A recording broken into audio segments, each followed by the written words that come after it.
Assalamualaikum warahmatullahi wabarakatuh. Bismillah, alhamdulillah, wassalatu wassalamu ala rasulillah wa ala alihi wa sahbihi wa mawalah, amma ba'd. Pada kesempatan kali ini ingin kita bahas bersama terkait dengan al-wahyu wal Qur'an wa kaifa nuzulihi. Ya. Pada pertemuan kemarin kita telah berbicara tentang rakam corak penafsiran Al-Quran, begitu pula ruang lingkup ulum Al-Quran. Sekarang kita akan membahas tentang al-wahyu wal Quran wa kaifa nuzulihi. Ada apa dengan wahyu dan Al-Quran, serta bagaimana Al-Quran itu turun. Yang pertama, kita harus mengetahui tentang pengertian wahyu itu sendiri. Ya. Secara bahasa banyak, ada yang mengatakan ilham, ada sesuatu yang dihunjamkan ke dalam hati, ada yang berarti isyarat, ada yang insting dan lain sebagainya. Namun pada kesempatan ini saya hanya langsung memfokuskan pada pengertian wahyu secara istilahi. Ya, istilahan apa yang saya sampaikan, satu, saya nukilkan dari Mahmud bin Abdul Aziz Al-Fida. Dia mengatakan bahwa wahyu itu adalah huwa kalamullah al-munazzal ala nabiyhi min anbiya'ihi fi tariqatin sirriyatin khafiyatin ghairi mu'tadatin lil bashar. Jadi Al-Qur'an adalah wahyu adalah kalamullah. Wahyu adalah kalamullah al-munazzal ala nabiyhi, yang telah diturunkan atau diturunkan kepada nabi-nabinya, ya, dengan apa? Bi tariqatin sirriyatin, ya, dengan cara yang samar, khafiyatin, dan rahasia, ghairu mu'tadatin lil bashar, yang ini terjadi tidak pada manusia pada umumnya, ya. Apa yang ada pada term wahyu ini, ya, pengertian wahyu ini itu ada satu yang termuat. Yang pertama itu ada pesan, ya, kalamullah. Pesannya adalah kalamullah. Nah, kalamullah, maka apa yang isyarat umpama diberikan oleh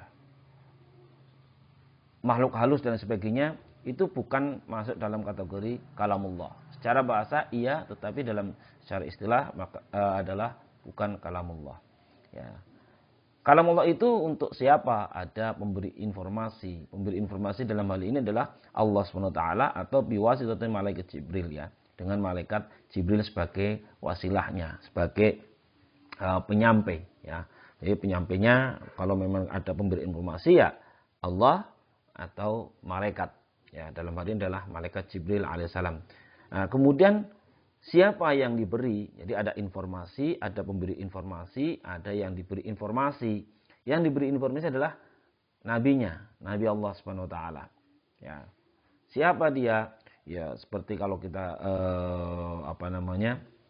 mendapatkan informasi, ya, seluruh nabi Allah atau nabi Allah yang 25 nabi dan rasul yang wajib kita ketahui, ya, Adam, Idris, Nuh, Hud, Saleh, Ibrahim dan lain sebagainya, maka kita kenal ada suhuf Ibrahim, suhuf Musa dan lain sebagainya. Wahyu kitab Taurat, kitab Injil, Zabur dan lain sebagainya. Ini adalah yang diberikan informasi para nabi. Nah, proses pewahyuannya itu berlangsung itu sirriyatin khafiyah, ya. Jadi sirriyah, rahasia, ya, samar, ya.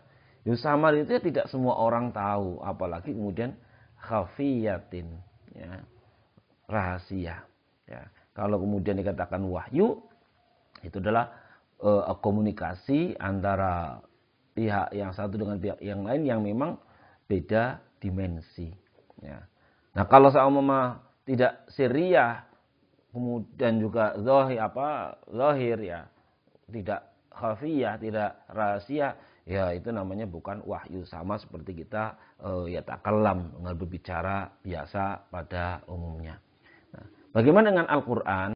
Nah, kalau Al-Qur'an adalah kalamullah al-mu'jiz al-munazzal ala khatamil anbiya'i wal mursalin. Ya. Kalamullah al-mu'jiz.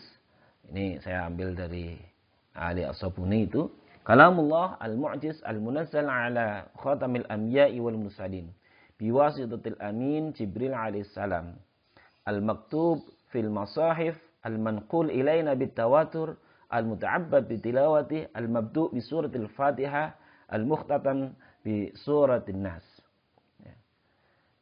Kalamullah al-mu'jiz, yang dianggap sebagai mukjizat, dikatakan sebagai mukjizat Nabi Muhammad SAW. Kemudian diturunkan kepada siapa? Tidak kepada para nabi yang lain, tapi spesial untuk Khatamil Anbiya wal Mursalin. Yang diturunkan kepada Khatamil Anbiya wal Mursalin. Siapa Khatamil Anbiya wal Mursalin? Yaitu Nabi wa Sayyidina Muhammad SAW. Ya, ini adalah Khatamil Anbiya wal Mursalin. Apakah langsung? Tidak. Tetapi biwasitatil amin Jibril alaihissalam, ada perantaranya, yaitu al-amin, yaitu malaikat Jibril alaihissalam. Saat Al-Quran diturunkan itu, yang dikatakan Al-Quran itu juga al-maktub fil masahif, ya, yang tertulis dalam sahifah, lembaran. Kemudian al-malkun ilaina bitawatur, sampai kepada kita itu dengan cara mutawatir. Tidak bisa, kemudian dari Nabi Muhammad SAW sampai kepada kita langsung, tidak. Tetapi ada tawatur, ada sanad, ada urutan. Kita dari siapa, ya, itu secara mutawatir disebarkan banyak orang dan lain sebagainya, bisa di cross check kebenarannya dan lain sebagainya. Ya. Al-muta'abbad bitilawatih, yang membacanya itu dipandang sebagai sebuah ibadah.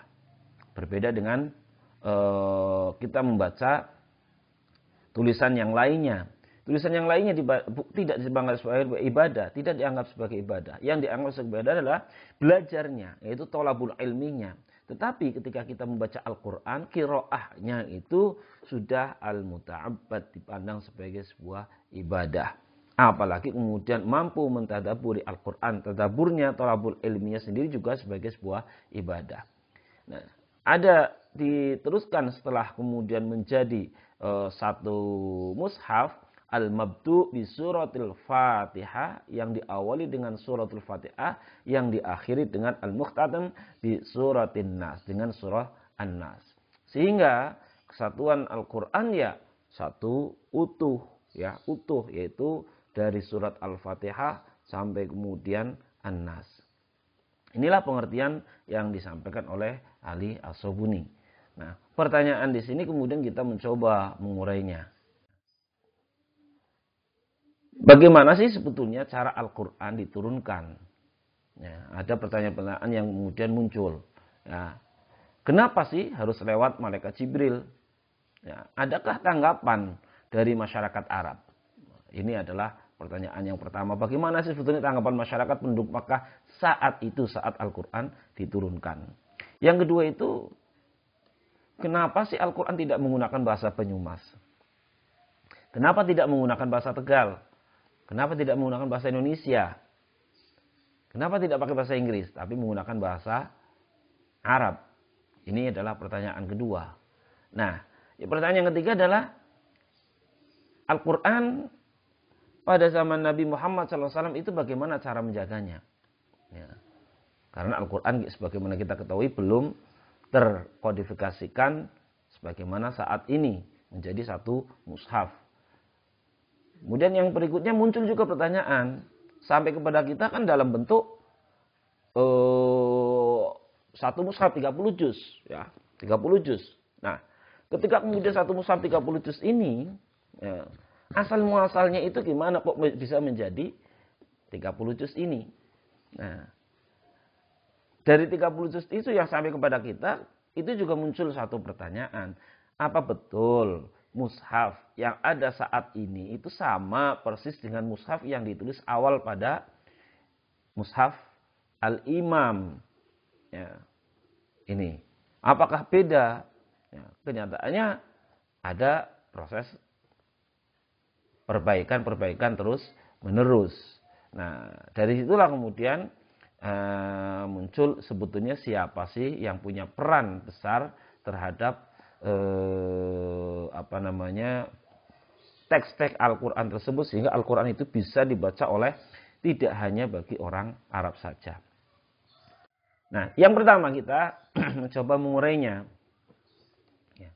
Kalau kemudian pertanyaannya adalah bagaimana cara Al-Quran diturunkan, kenapa lewat malaikat Jibril? Ya, karena biwasitatil amin Jibril alaihissalam. Ya, dan bagaimana tanggapan bangsa Arab penduduk Makkah saat itu? Kita secara garis besar kalau kita melihat di Subhi Saleh, ya, maka di sana dikatakan bahwa ketika Al-Quran diberikan oleh Allah Subhanahu wa taala, diturunkan dari Allah kepada malaikat Jibril, ya, itu dari Lauh Mahfuz ke ila sama'id dunya, ke langit dunia, itu adalah dalam bentuk jumlatan wahidah, dalam bentuk satu kesatuan. Ya. Dalam bentuk satu kesatuan. Artinya ya 30 juz, kalau memang kita kemudian Al-Quran yang kita lihat adalah 6.660 sekian ayat, 114 surah, ya itulah Al-Quran diturunkan secara sekaligus, ya, jumlatan wahidah minal lauhil mahfuz ila sama'id dunya, ke langit dunia, langit pertama itu. Nah, baru kemudian min sama'id dunya ila nabiyuna Muhammad sallallahu alaihi wasallam itu munajjaman, ya. Dari langit dunia Al-Qur'an turun kepada Nabi Muhammad sallallahu alaihi wasallam itu dengan berangsur-angsur, ya, sesuai dengan kondisi, situasinya dan lain sebagainya. Yang ini kemudian mempunyai manfaat atau mempunyai faidah yang sangat luar biasa, ya. Ada yang kemudian karena saat itu Nabi Muhammad SAW juga belum siap untuk menerima, maka agar siap. Yang kedua juga agar mudah dihafalkan. Di antaranya kemudian sesuai dengan situasi dan kondisi. Kalau ada pertanyaan kemudian muncul jawaban dan lain sebagainya. Itu jauh lebih mengena daripada tidak ada pertanyaan kemudian muncul turun ayat Al-Quran. Ini adalah beberapa hikmah kenapa Al-Quran dari min sama'id dunya ila Nabi Muhammad SAW adalah munajjaman, tidak jumlatan wahidah. Nah, namun demikian ada satu hal yang sangat menarik. Pertanyaan kemudian itu, kenapa sih ada peran Al-Amin? Kenapa tidak dari Allah SWT langsung kepada Nabi Muhammad SAW? Dan itu pasti bisa. Nah, ini yang kemudian bahwa kita perlu belajar, ya, bahwa segala sesuatu ketika kita berada di satu tempat, maka kita harus belajar situasi, kondisi, budaya, sosial masyarakat di mana kita akan berada. Ada satu pepatah mengatakan di mana bumi dipijak, di situ langit dijunjung. Ya. Nah, Al-Quran akan diturunkan oleh Allah SWT kepada Nabi Muhammad SAW, dan itu ada di penduduk Quraisy, di Makkah Al-Mukarramah atau di bangsa Arab. Nah, bangsa Arab saat itu, ya, kalau kita melihat itu bangsa Arab saat itu mengenal adanya satu tradisi komunikasi antara beda eksistensi, ya, antara tradisi komunikasi antara beda eksistensi, antara manusia dengan eksistensi yang lain, manusia dengan dunia yang lain. Ya. Tetapi manusia itu tidak bisa berkomunikasi dengan dunia yang lain tanpa ada satu perantara. Manusia tidak bisa mendapatkan satu informasi tentang sesuatu tanpa adanya perantara. Ya. Apa yang terjadi? Yang terjadi saat itu ya komunikasi manusia, ya, budaya. Ingat kita tahu bahwa sebelum Islam datang, ya, ada istilahnya budaya perdukunan, ya, paranormal dan sebagainya, dan paranormal ini menggunakan fasilitas jasa jin, setan. Untuk apa? Mendapatkan informasi tentang sesuatu. Kalau ada orang yang datang kepada dirinya, mohon tolong saya coba dicarikan saya itu besok kerjanya apa. Saya pantasnya kerjanya di mana? Saya jodohnya siapa? Terus rumahnya nanti di mana? Matinya kapan? Ini kemudian paranormal atau dukun tersebut meminta bantuan jin. Untuk apa? Mencari informasi tersebut di Lauh Mahfuz sana. Mencari di catatan Allah SWT. Dan bisa saat itu. Saat itu turun, setelah menunggu beberapa saat, maka paranormal tersebut bisa menyampaikan, kamu itu cocoknya kerjanya di air karena lahirnya Jumat Kliwon, seumpama seperti itu. Ini praktek perdukunan yang ada saat itu. Sehingga apa? Komunikasi antara beda eksistensi itu mereka yakini itu bisa. Nah, budaya komunikasi ini antara beda eksistensi kemudian ada wasilah, ada perantara yang saat itu terjadi pada penduduk bangsa Arab, ya, maka diambil oleh Allah SWT untuk menurunkan wahyu. Jadi metodenya digunakan oleh Allah SWT untuk menurunkan wahyu, yaitu biwasitatil amin Jibril alaihissalam. Dengan wasilah, dengan perantaraan malaikat Jibril alaihissalam, tidak langsung dari Allah SWT kepada malaikat Jibril. Ya, sehingga ketika Al-Quran diturunkan kepada Nabi Muhammad SAW, sebetulnya dengan model tersebut, bangsa Arab itu sudah jelas.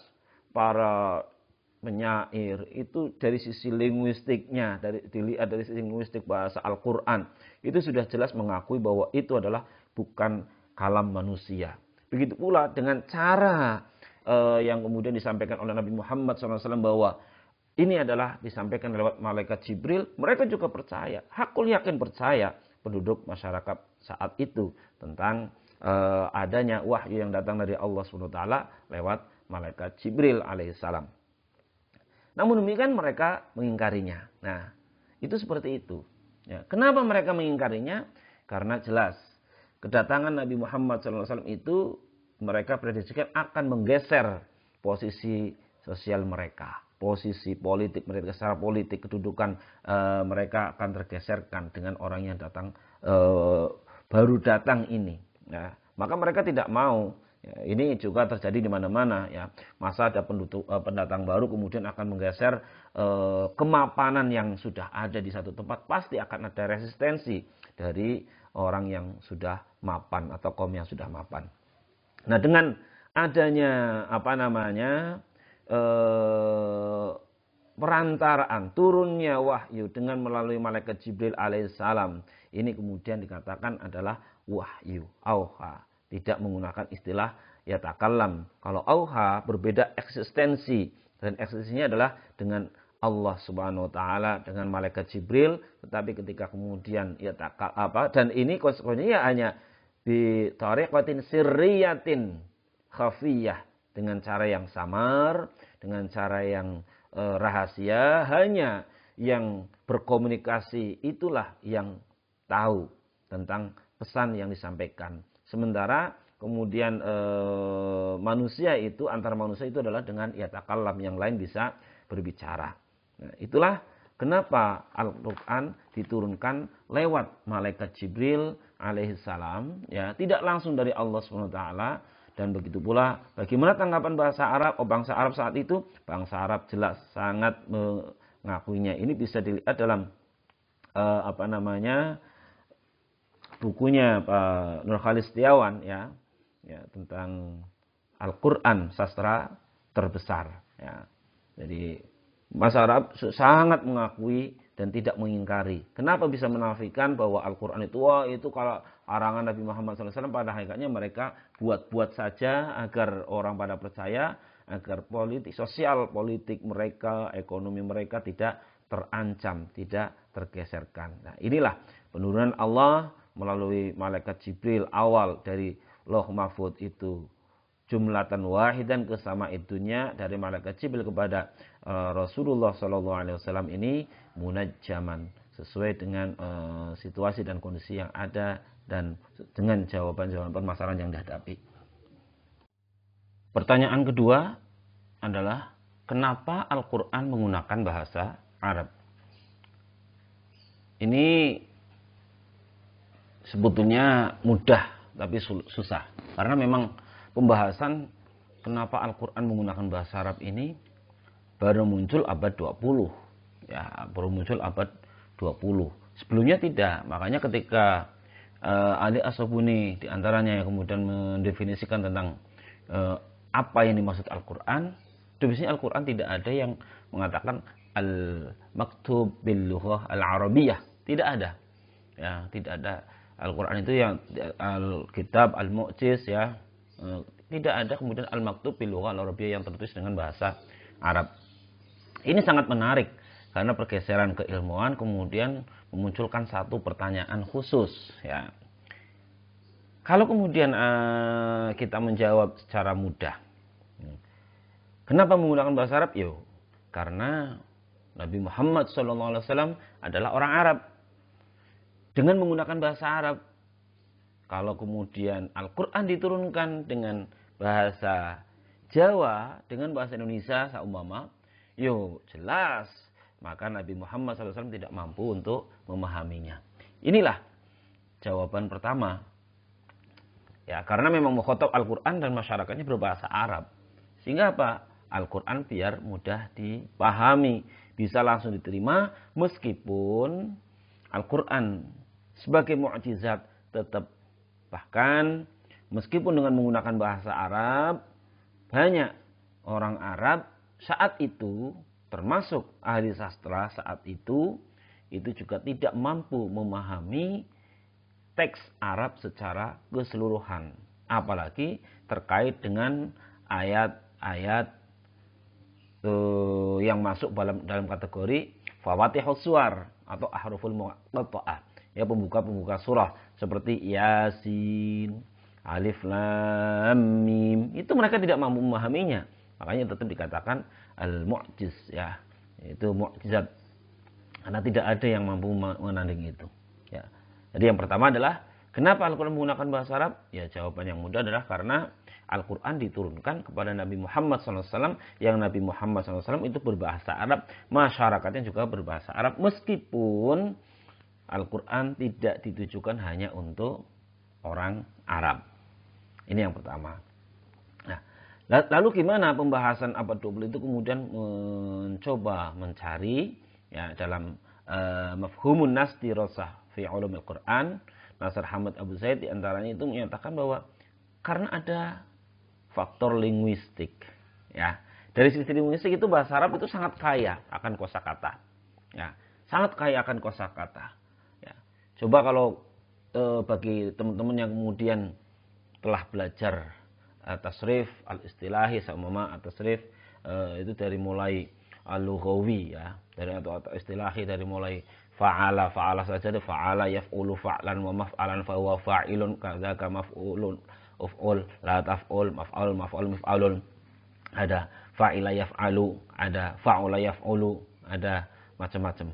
Nah, ini aja sudah berubah ya, dari mulai telah menulis, sedang menulis ya, kemudian akan menulis, tulislah, siapa yang menulis, tulisan, tempat menulis, dan lain sebagainya. Itu dari satu kata berubah menjadi makna yang banyak.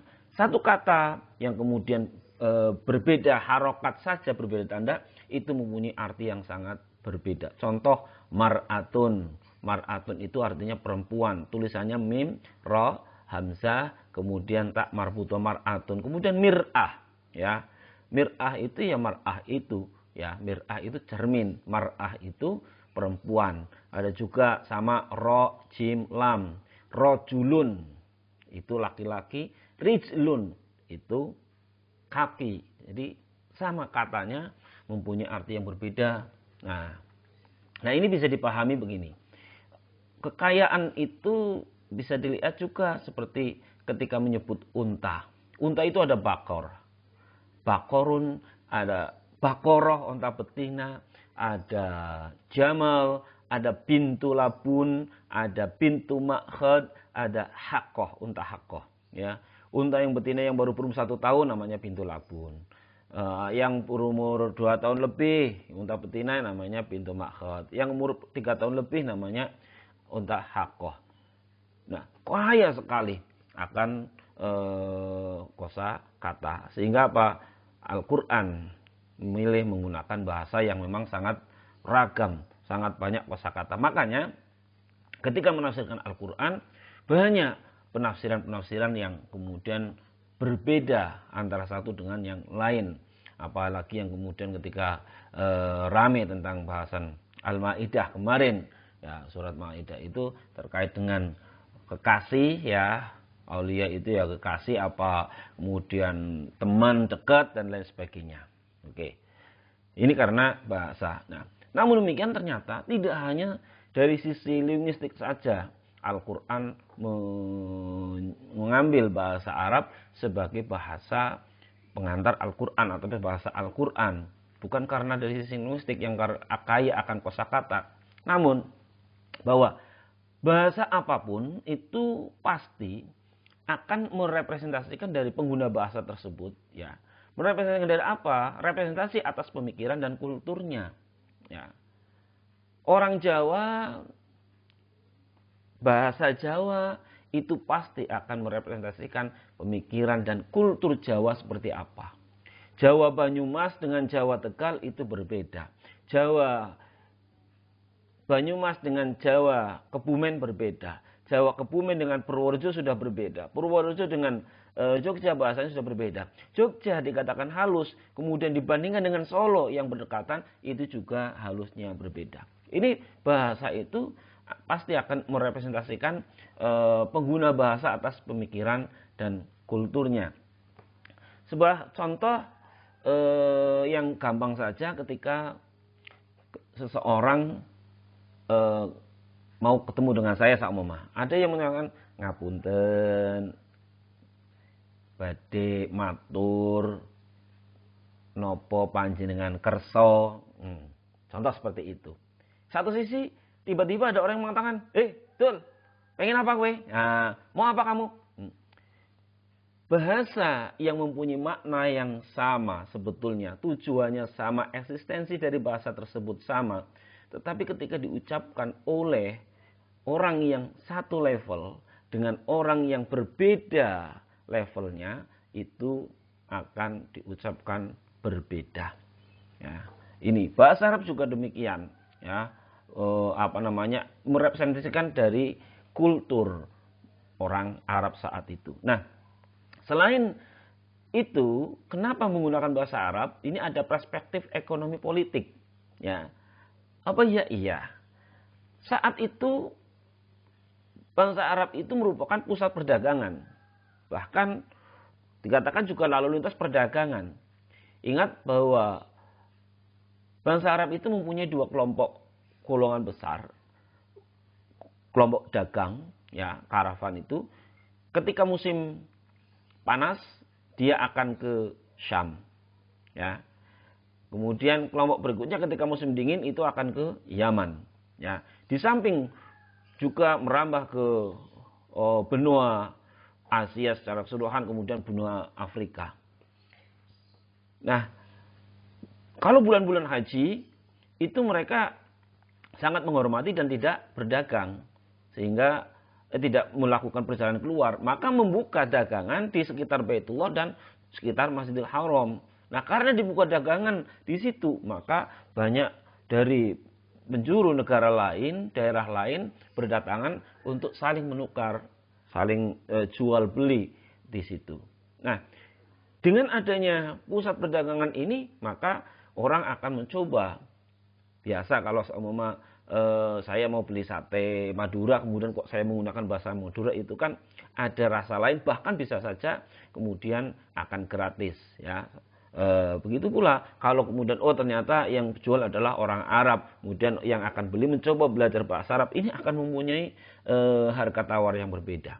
Di samping akan mempermudahkan ketika mereka pada menguasai bahasa Arab, ternyata ada bahasa Al-Qur'an yang mudah, ini akan mudah menjadi alat penyebar, ya. Bahasa itu akan mudah bahasa Arab akan mudah menyebar karena sudah daerahnya itu adalah daerah perdagangan. Orang dagang kenal, ada bahasa yang berbeda ya, bahasa Arab, tapi kok bagus sekali loh, ini Al-Quran. Maka mudah untuk penyiaran agama Islam. Nah, berikutnya itu sebagaimana kita ketahui bahwa bangsa Arab itu adalah bangsa yang sangat menjaga independensi. Ya, saat itu meskipun bangsa Arab itu ada di antara dua peradaban besar, yaitu peradaban Romawi dan Persia, namun tetap bangsa Arab itu tidak mau berada di bawah kekuasaan salah satu atau dua peradaban besar tersebut. Mereka tetap independen, tidak mau. Saya budayanya tetap kayak gini, bangsa Arab itu seperti itu. Hanya beberapa bagian daerah kecil di dekat Romawi, ya, hanya itu toh. Tapi yang lain tidak, tetap menjaga kulturnya bahasa Arab sangat hebat. Maka wajar ketika kemudian Al-Quran juga sangat istimewa ketika menggunakan bahasa Arab. Nah, yang berikutnya juga ingat, bangsa Arab itu adalah bangsa yang sangat menjaga ta'asubiyah. Meskipun beda agama, menjaga kelompok. Ya, kalau ada satu kelompok, taruhlah kelompok Quraisy, ya, kemudian kok ada yang meninggalnya karena apa? Dibunuh oleh kelompok orang lain, mati satu, harus perang, harus ada korban. Itu adalah mereka sangat menjaganya. Meskipun terkadang berbeda agama, tapi mereka tetap melindunginya. Apa yang ada pada Nabi Muhammad SAW itu juga perlu bisa kita lihat, ya, bahwa Nabi dikejar-kejar oleh yang lain, tapi karena ada pada kelompok Quraisy yang begitu hebatnya, maka suku lain tidak berani. Ya, begitu pula paman Nabi yang berbeda agama tetap melindungi perjuangan Nabi Muhammad SAW. Nah, karena ta'asubiyahnya itulah, ya, bangsa Arab bahasa Arab digunakan sebagai bahasa Al-Quran. Inilah setidaknya hal yang dapat kita ketahui kenapa sih bahasa Arab itu dipilih sebagai bahasa Al-Quran, tidak menggunakan bahasa yang lain. Bukan semata-mata karena Al-Quran diturunkan pada bangsa Arab, toh, karena orangnya berbahasa Arab, maka agar bisa dipahami oleh masyarakatnya, maka menggunakan bahasa Arab. Tidak. Tetapi ada dari sisi linguistiknya, dan ada kulturnya, ada perspektif ekonominya, ya, ekonomi politiknya, bergaining politiknya, agar mudah menyebarkan ke negara yang lain, karena bahasa itu sudah dikenal, ya, sehingga Islam bisa disiarkan dengan mudah. Begitu pula negara yang sangat menjaga independensi, dan ingat, yang terakhir adalah yang sangat menjaga ta'asubiyah, sehingga meskipun berbeda agama siapapun dia, apalagi Nabi Muhammad SAW, maka tetap dijaga keselamatannya. Pertanyaan berikutnya adalah bagaimana cara menjaga Al-Quran zaman Rasulullah SAW. Ada secara garis besar itu ada dua. Yang pertama adalah dengan bihifdhihi wastidhari fi lauhil qalbi. Itu dengan metode hafalan. Dan hafalan ini setiap ayat Al-Quran datang kemudian dihafalkan. Bahkan Nabi Muhammad SAW juga membacanya di depan malaikat Jibril, sering diulang-ulang agar tidak lupa. Ya, begitu pula para sahabatnya menghafalnya. Ketika Rasulullah SAW dapat wahyu, kemudian disampaikan para sahabat menghafalnya.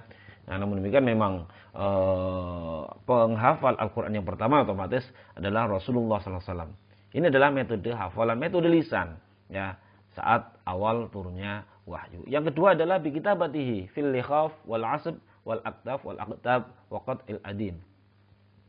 Jadi dengan menulisnya, ya, adanya apa saat itu? Kok ada pecahan batu yang pipi, ada pelepah kurma yang tipis ditulis di situ, ada al-azm, ya, ada al-aktaf, tulang belulang, ya, ada pelana kuda, ya, atau pelana unta, tempat yang untuk duduk semek, ya, para penumpang atau orang yang mengendarai unta atau kuda itu di bawahnya ditulis di situ, atau waqatil adim, atau potongan-potongan kulit.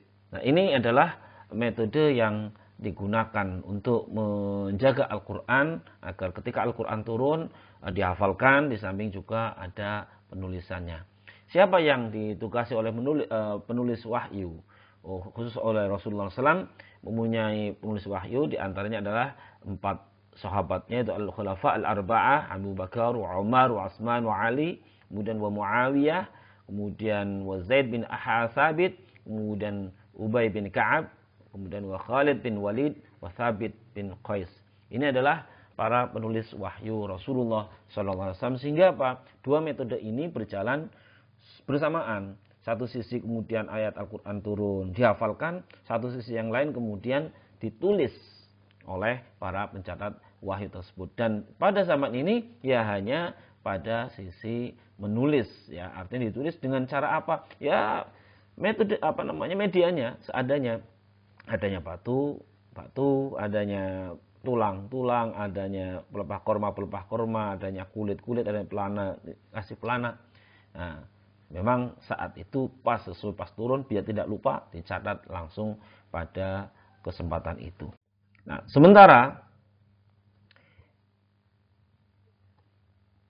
adanya Al-Quran posisinya dalam tulisan yang berserakan, ya, yang berserakan dimanapun medianya, apapun medianya, dimanapun itu tidak terkumpulkan, ya, tidak terkumpulkan. Ya. Makanya ini berjalan sampai pada periode kepemimpinan Khalifah Abu Bakar As-Siddiq radhiyallahu an. Saat itu kemudian ada perang Yamamah, ya, perang memerangi orang-orang yang murtad. Setelah Rasulullah SAW banyak orang-orang yang kemudian menyatakan diri murtad atau keluar dari Islam, ya. Nah, dan tidak enggan membayar zakat dan lain sebagainya. Artinya banyak orang yang tidak mau melakukan perintah sebagaimana ketika mereka melakukan ketika ada Rasulullah SAW. Maka terjadilah peperangan. Saat peperangan sekitar 70 hufaz Al-Quran, para penghafal Al-Quran itu meninggal dunia. Nah, saat itulah ada kegelisahan yang ada pada Khalifah Umar bin Khattab, dan mungkin pada sahabat juga ada. Kegelisahan gimana? Kalau kemudian banyak hafid Al-Quran yang meninggal dunia, bukankah tidak mungkin Al-Quran juga akan hilang seiring dengan meninggalnya para hafid Al-Quran tersebut. Oleh karena itu, Khalifah Umar memohon kepada sahabat Abu Bakar As-Siddiq radhiyallahu an untuk adanya pembukuan Al-Quran menjadi jumlatan wahidah, jadi satu kumpulan, ya, satu kumpulan. Bolak-balik Khalifah Umar bertanya dan memohon pada sahabat Abu Bakar. Sampai-sampai kemudian sahabat Abu Bakar punya pertanyaan balik kepada Khalifah Umar. Kaifa naf'al ma lam yaf'alhu Rasulullah sallallahu alaihi wasallam? Bagaimana mungkin kami itu melakukan sesuatu yang tidak pernah dilakukan oleh Rasulullah sallallahu alaihi wasallam? Ingat, perintah menulis Al-Quran ada perintahnya. Tetapi kodifikasi menjadikan Al-Quran menjadi satu bentuk diurutkan dari suratul Fatihah sampai kemudian surah An-Nas, itu sama sekali tidak ada perintah nyata dan belum pernah dilakukan oleh Rasulullah SAW. Sehingga apa? Ini menjadi satu hal yang sangat berat oleh sahabat Abu Bakar ketika diminta oleh sahabat Umar untuk jam'ul Quran itu. Jawab sahabat Umar itu mengatakan bahwa wallahi khair.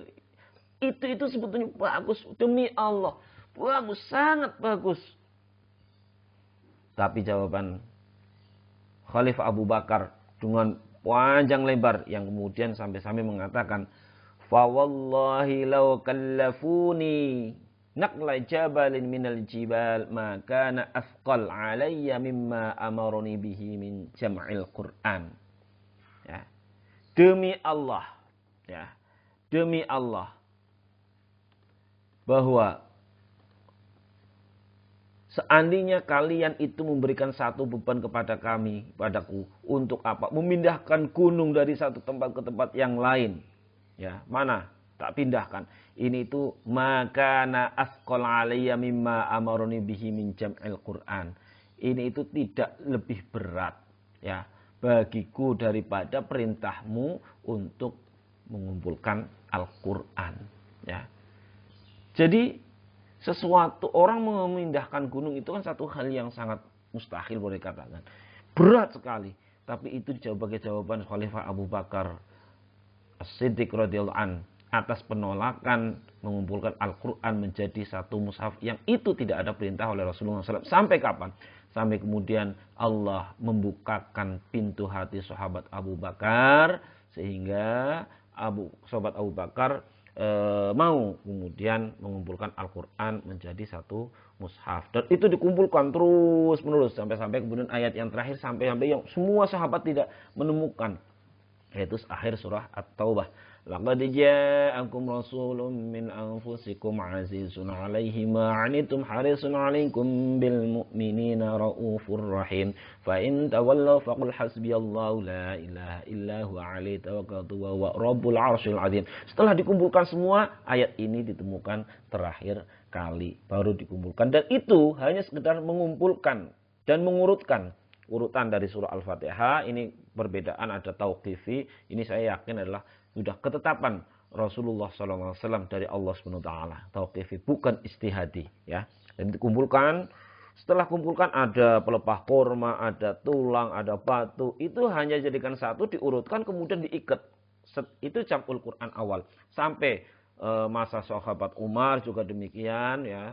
Sampai kemudian zaman Khalifah Utsman lah baru kemudian ada ide untuk ditulis kembali menjadi satu bentuk, ya, dalam media yang satu, bukan bermacam-macam, kemudian dijadikan satu, dan itu dijadikan dasar sebagai penulisan mushaf yang kemudian dikenal dengan mushaf Utsmani. Yang lain disebar ke kota-kota besar yang dinamakan mushaf Al-Imam. Itulah proses penulisan Al-Quran, dan saat Khalifah Utsman pun belum ada tanda-tanda. Saat itulah yang berjuang mempunyai peran besar agar Al-Quran bisa dibaca oleh seluruh umat manusia adalah Abul Aswad Ad-Du'ali. Itulah berbagai hal yang berbicara tentang wahyu Al-Quran dari awal sampai pada kodifikasi Al-Quran secara singkat. Mudah-mudahan ada manfaatnya. Assalamualaikum warahmatullahi wabarakatuh.